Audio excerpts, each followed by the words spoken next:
നമസ്കാരം. റാഫ്റ്റോക്ക് ഫുട്ബോളിലേക്ക് അവർക്കും സ്വാഗതം. ജൂണിൽ നടക്കുന്ന യുവേഫ നേഷൻസ് ലീഗിൻ്റെ ഫൈനൽ ഫേസിനുള്ള ഫ്രാൻസിൻ്റെ ടീം ഇപ്പോൾ കോച്ച് ദിദിയർ ദഷാം പ്രഖ്യാപിച്ചിരിക്കുകയാണ്.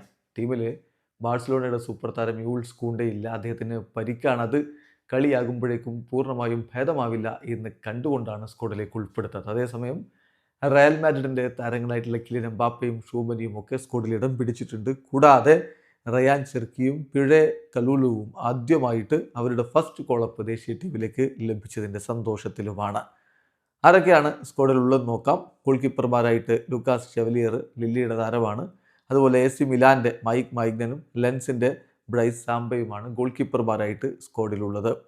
ഡിഫൻഡർമാരായിട്ട് സെവിയയുടെ ലോയിച്ച് ബെയ്ഡ്, അതുപോലെ ആസ്റ്റൺ വില്ലയുടെ ലൂക്കാസ് ദിഗ്നെ, ചെൽസിയുടെ മാലോ ഗസ്റ്റോ, PSG ഹെർണാണ്ടസ്, അതുപോലെ AC മിലാൻ്റെ തിയോ ഹെർണാണ്ടസ്, പിന്നെ യുവൻറ്റസിൻ്റെ പിഴെ കുലൂലു, ലിവർപൂളിൻ്റെ ഇബ്രാഹിമ കൊനാട്ടെ, അത്ലറ്റിക്കോ മാഡ്രിഡിൻ്റെ ക്ലെമൻ ലാംഗ്ലെ, ഇന്റർ മിലാൻ്റെ ബെഞ്ചമിൻ പവാർഡ് എന്നിവരാണുള്ളത്. മധുരയിലേക്ക് വരുമ്പോൾ ലാസിയോയുടെ മാറ്റിയോ ഗുണ്ടോസി, റോമയുടെ മാനു കോനെ, മാഴ്സയുടെ അഡ്രിയൻ റാബിയോട്ട്, റയൽ മാഡ്രിഡിൻ്റെ ഓർലിൻ ഷുവാമനി, PSG വാറൻ സെയർ എമറി എന്നിവരിടം പിടിച്ചിട്ടുണ്ട്.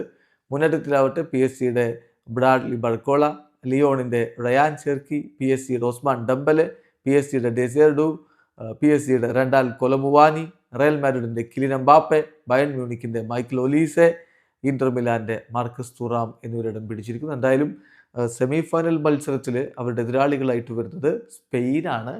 6-ാം തീയതി, അതായത് ജൂൺ 6 പുലർച്ചെ 12:30 സെമി ഫൈനൽ മത്സരം നടക്കുന്നത്.